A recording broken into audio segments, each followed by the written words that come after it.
सैकड़ों लोग हैं जो आपकी आवाज़ के दीवाने हैं, वो कौन हैं जिनकी आवाज़ का बासित नईमी दीवाना? जो बंदा भी मिठास में और सुर में गाए, मैं उसका फैन हूँ। कि शौक से सुनता हूँ अताउल्लाह सैफ साहब को। क्या कहने आप नईम साहब के हाथ कैसे लगे, या ये आपके पास कैसे, ये क्या कहानी है? मेरे ख्याल में इस सवाल का जवाब ये खुद मौजूद है, इनसे बेहतर मैं नहीं दे सकता। बासित को मैंने बहुत बचपन से पाया है और बाज़ बातों का वो इदराक इनको नहीं होगा क्योंकि ये लाशऊरी में थे उस वक्त। जी अस्सलामु अलैकुम नाजरीन, प्रोग्राम एक मुलाकात साथ के साथ से सदुद्दीन साथ का सलाम पेश है। मोहतरम नाजरीन, वो लम्हात बड़े यादगार होते हैं, बड़े कीमती होते हैं जब आपका महबूब शख्स आपके साथ बैठकर हम कलाम हो। तो आज मेरी भी कैफियत कुछ ऐसी हैं क्योंकि मेरा महबूब शख्स, मेरा पसंदीदा शख्स आज मेरे साथ बैठा है और मैं उनका इंटरव्यू कर रहा हूँ। तो ये मेरे लिए एक तो बहुत बड़ी बात है, दूसरा ये मकाम इज्ज़ो इनकिसारी भी है कि ये इतना बड़ा शख्स हमारे प्रोग्राम में तशरीफ़ लाया है। सर बासित भाई, आपका मैं दिल की गहराइयों से मशकूर हूँ। वैसे तो ये बात की जाती है कि आपका बहुत शुक्रिया, लेकिन मैं यकीनन आज दिल की गहराइयों से आपका बहुत मशकूर हूँ। जी बहुत शुक्रिया। सबसे पहले मैं सलाम पेश करता हूँ अपने तमाम देखने और सुनने वालों की खिदमत में, और आपका बहुत बहुत शुक्रिया कि आप मेरे पास तशरीफ़ लाए। एतदाल है उसका बेहद मशकूर हूँ। मोहतरम नाजरीन, आप सोच रहे होंगे कि मैंने आज मेहमान का तारुफ़ नहीं कराया, ऐसे ही बात का आगाज़ कर दिया, क्योंकि आज जो हमारे मेहमान हैं वो किसी तारुफ़ के वाकई मोहताज नहीं हैं। तो अगर आप इन्हें नहीं जानते तो फिर बस आप इन्हें नहीं जानते। बासित भाई ये बताएं, डेरा इस्माइल ख़ान से आपका ताल्लुक़ मौसीकी में कैसे वारिद हुए, और साथ ये भी लोग जानना चाहते हैं कि बासित नईमी है कौन? जी म्यूज़िक में बचपन से मतलब एक शौक़ सा पैदा हो गया था। सबसे पहले जो मैंने उस्ताद नुसरत फ़तेह अली ख़ान साहब उनकी कवाली सुनी, मस्त नज़रों से अल्लाह बचाए, माँ जमालों से अल्लाह बचाए, वो मुसलसल सुनता था। शायरी के बारे में कोई मतलब कि समझ बूझ नहीं थी, ना कंपोजिशन के वाले से। अब तो अल्हम्दुलिल्लाह असातिज़ा की मेहनत से, उनकी तवज्जो से अल्हम्दुलिल्लाह जो कुछ समझ में है थोड़ा बहुत, ये बिल्कुल नहीं था उस वक्त। तो मस्त नज़रों से अल्लाह बचाए ये रेगुलर सुनता था, पता नहीं दिन में कितनी बार सुनता था, यूँ समझे कि सारा टाइम यही सुनता रहता। तो वहीं से गुनगुनाना शुरू किया। तो आज अल्हम्दुलिल्लाह आवाम का साथ था, आवाम का प्यार था, तो अल्लाह ने मकबूलियत बख्शी। बस भाई, आपको जब ये महसूस हुआ कि आपके अंदर ज़ौक़ तो परवान चढ़ चुका है, लेकिन इसे मज़ीद बेहतर करने के लिए क्या आपके अंदर ये सोच भी आई कि यार मुझे अब गाना भी चाहिए? इसका पस मंज़र क्या है कि जब आपको महसूस हुआ कि मुझे गाने की तरफ भी आना चाहिए? जी सच बताऊं तो मुझे तो बिल्कुल इस बारे में कोई मालूमात नहीं थी। ये जो शख्सियत आपके सामने बैठी हैं, साहबजादा मोहम्मद नईम फ़ारूकी साहब, अल्लाह पाक इन्हें सलामत रखे। अक्सर लोग सवाल करते रहते हैं कि जी आपने कहाँ से सीखा है। तो बहुत से म्यूज़िक में बहुत बड़े बड़े घराने हैं, यकीनन शाम 84 घराना होगा या बड़े बड़े वर्ल्ड में मतलब फेमस है, वो उनका नाम लिया जाता है। चूँकि ये ख़ुद तो परफॉर्म करते नहीं हैं, बिल्कुल, जस्ट इन्हें सिखाने का शौक़ है। तो जब मैं तारुफ़ करवाता हूँ तो बहुत से लोग अल्हम्दुलिल्लाह जानते भी हैं, लेकिन कुछ लोगों को ये दिल में एक इश्तियाक सा पैदा होता है कि जी उनसे मिलना चाहिए। तो अल्हम्दुलिल्लाह हमारी खुशकिस्मती कि आज हम दोनों उस्ताद मोहतरम और मैं उनका ग़ुलाम शागिर्द एक साथ आपके सामने हैं। ये इन्हीं से अल्हम्दुलिल्लाह जो कुछ भी सीखा है। तो मुझे तो पता नहीं था म्यूज़िक के हवाले से, इनको पता था कि मैं कुछ ना कुछ बन सकता हूँ। अच्छा, तो इनका आप पर हौसला था? हाँ जी, इनको सलामत रखे, इन्हीं की मुसलसल मेहनत अल्लाह ने ये मकाम अता किया। बासित भाई, आपने नईम साहब का जिक्र किया, तो फिर ये भी लगे हाथों बता दें कि जो बासित नईमी के नईमी लफ्ज़ की दास्तान है, ये क्या है? जी, जिस वक्त फ़र्स्ट एल्बम मेरा लॉन्च हो रहा था तो उस वक्त नाम जो था मोहम्मद बासित ना जी। तो अल्लाह पाक गरीक रहमत फरमाए, हमारे डेरा इस्माइल ख़ान के बहुत बड़े शायर गुज़रे हैं, नसीर सरमद साहिरवी साहब, बिल्कुल। मेरी खुशकिस्मती कि ज़िंदगी के चंद लम्हात मेरे उनके साथ गुज़रे हैं, उनकी महफ़िल में मुझे बैठना नसीब हुआ है। सारे लोग मशवरा कर रहे थे कि साथ कोई तखल्लुस लगाना चाहिए। पता नहीं, मुझे याद नहीं किसी के मुँह से ना यही निकला कि साथ ना ये साहबजादा नईम साहब के हवाले से ना नईम ही होना चाहिए। तो पर्सनली तौर पे मुझे बहुत पसंद आया तखल्लुस, इन्हीं की मतलब मोहब्बत को लेके, इन्हीं के साथ को लेके। तो अल्हम्दुलिल्लाह जहाँ भी नाम लिया जाता है तो उसमें दो शख्सियात काउंट होती हैं, सरदादा नईम साहब भी और बासित नहीं, क्या कहें, बासित। क्या कहें। बासित भाई, आपने जैसे बात की कि वो छोटी उम्र से ही आपको मौसीकी का ज़ौक़ हो गया, तो फिर तालीमी सफ़र का क्या हुआ? क्योंकि वो भी तो बड़ी लाजमी चीज़ है, एजुकेशन भी तो लाजिम व मलजूम है। ये क्या हुआ फिर उसका के बारे में अगर हमारे नाज़रीन के गोशगुजार कुछ करना चाहें? अल्हम्दुलिल्लाह मैं ख़ुद को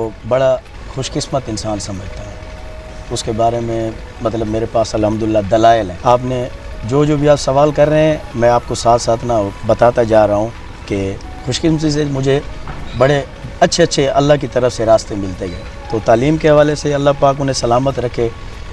डॉक्टर खालिद साहब, जी हाँ, नादिक साइंस स्कूल, वहीं से इब्तदाई तालीम मेरी शुरू हुई। तो अल्लाह उन्हें सलामत रखे। उन्होंने भी देखा है कि जो मेरी ज़्यादा तवज्जो है वो म्यूज़िक की तरफ है। उनकी बड़ी सपोर्ट है मेरे साथ। तो उन्होंने मुझे मतलब कहा था कि बिल्कुल तालीम को तो नहीं छोड़ना और छोड़ना भी नहीं चाहिए, क्योंकि ये तो बहुत ज़रूरी है ना हर इंसान की लाइफ में, चाहे वो जिस फील्ड में भी है। आप मतलब कि तालीम को भी साथ साथ रखें। ये है कि जो मतलब कि सख्तियाँ होती हैं स्कूल इदारे की तरफ से ना, उनके हवाले से मेरे साथ उन्होंने बहुत नरमी इख्तियार की। अच्छा, जिसकी वजह से अल्हम्दुलिल्लाह मैं आहिस्ता आहिस्ता करते करते BA तक पहुँच गया था। यानी कि आपको उन्होंने वो माहौल फराहम किया कि आप आसानी से म्यूज़िक पर भी तवज्जो दे सकें और साथ जो तालीम हासिल करना है वो भी जारी रख सकें। तो बहुत बड़ी बात है। बासित भाई, जैसे कि बिलअमूम ये बात की जाती है कि मौसीकी वो चीज़ है जिसमें उस्ताद लाजिम व मलजूम होता है। तो आपने पहले बात कर भी दी है, चूँकि आप नईम साहब के हाथ कैसे लगे या ये आपके पास कैसे, ये क्या कहानी है, ये थोड़ा पस मंज़र इसका हम जानना चाहेंगे। मेरे ख्याल में इस सवाल का जवाब ये खुद मौजूद है, इनसे बेहतर मैं नहीं दे सकता। नईम साहब, बासित भाई ने तो कह दिया, उन्होंने बाल आपकी कोर्ट में फेंक दिया। ये आपके हाथ कैसे लगे बासित भाई, ये क्या दास्तान है? मेरा इनके साथ ताल्लुक कुछ चौथी पुश्त है। इनकी मैं 4 पुश्तों से मेरा अल्हम्दुलिल्लाह ताल्लुक है और अच्छा ताल्लुक है। बासित को ज़िंदगी में मैंने पहली बार 1983 में, सबसे पहले तो मैं ये बात करता चलूँ कि बहुत शागिर्द उस्ताद लोग असातिज़ा के पास जाते हैं, फिर उनका वो शक्कर का निज़ाम होता है, जैसे आम घरानों के, हमारे पास तो वो सिस्टम थे। और मुझे जो शक्कर मिली है वो मेरे ख्याल में किसी उस्ताद को, किसी शागिर्द ने वो शक्कर अता नहीं की होगी जो मुझे अता हुई है। बासित को मैंने बहुत बचपन से पाया है और बाज़ बातों का वो इदराक इनको नहीं होगा, क्योंकि ये लाशऊरी में थे उस वक्त। शऊर की हद से मैं पहले की बातें कर रहा हूँ। उस वक्त इनको शऊर नहीं था, ये लाशऊरी तौर पर गाते थे, ये लाशऊरी तौर पर सिंगर थे। यानी कि जो मैंने ऑब्जर्व किया था ये क्वालिटीज, बाज टैलेंट इंसान के अंदर अल्लाह तबारक ताला ने बचपन से उसके अंदर रखे होते हैं। उन टैलेंट को असातिज़ा का काम है कि वो उस टैलेंट को बाहर निकालना होता है। ये एक प्रॉपर एक हिस्ट्री है कि किस अंदाज से बासित म्यूजिक में इन हुए। बासित भाई, जैसा कि नईम साहब ने भी बात की, आपका घराना चूँकि एक मजहबी घराना था, तो आप फिर मौसीकी की तरफ आए। जाहिर है मुश्किलात तो पैदा हुई ही होंगी, उनसे नंबरदाज़मा बासित नईमी कैसे हुआ? वाकई थोड़ा बहुत सफ़र मतलब कि मुश्किल गुजरा है मेरा अपनी फैमिली के हवाले से, क्योंकि माशाल्लाह सारा तारुफ उन्होंने करा दिया है नईम सर कि बैकग्राउंड से अल्हम्दुलिल्लाह मेरी फैमिली में उलमा भी हैं, हाफिज़ कुरान भी हैं। तो मैं तो बिल्कुल उनके अगेंस्ट ही था, मतलब कि उनके माहौल से तो बिल्कुल मुख्तलिफ और मुखालिफ ही निकला हूँ ना वहाँ से। जी हाँ।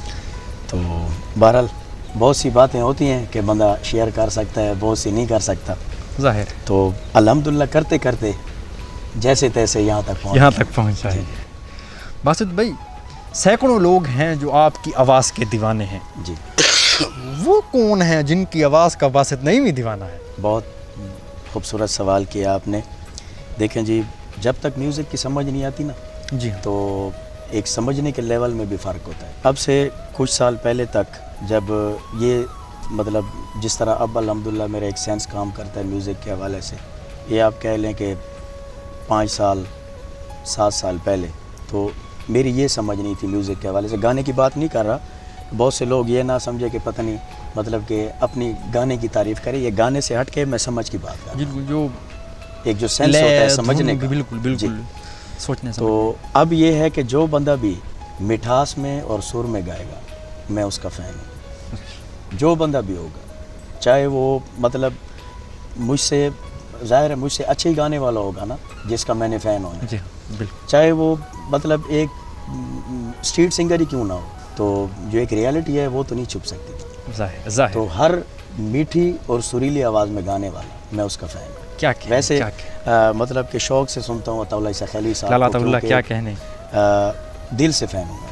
क्या कहने। जो हमारी फोक जो पट्टी है उसमें मतलब अताउल्लाह ईसा खैलवी साहब का तो वो नाम है कि आई थिंक जो भी फोक गाने वाला है, सराइकी गाने वाला है, वो उन्हें अपना उस्ताद भी मानते हैं और पीर भी मानते हैं।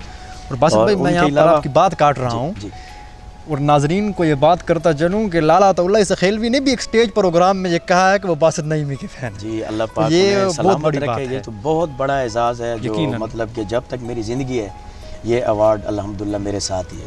बासित भाई अगर चंद बोल आपके किसी गाने के हो जाएं, लोग तो सुनने के लिए बेताब हो रहे होंगे। जी ज़रूर। तो बस अगर इनायत कीजिए। आसादे हाल सजना देख, क्या कहने। आसादे हाल सजना देख वन, अपनी अखियां नाल सजना देख वन, अपनी अखियां नाल सजना देख वन। क्या कहने, क्या कहने। दे सके तो आप आके जवाब दे, कर दे लोक सवाल। क्या कहने। वाह वाह वाह। तो इसके साथ नाज़रीन अपने मेज़बान सादुद्दीन साद को दीजिएगा इजाज़त। मिलते हैं किसी अगले प्रोग्राम में, तब तक के लिए अल्लाह हाफ़िज़।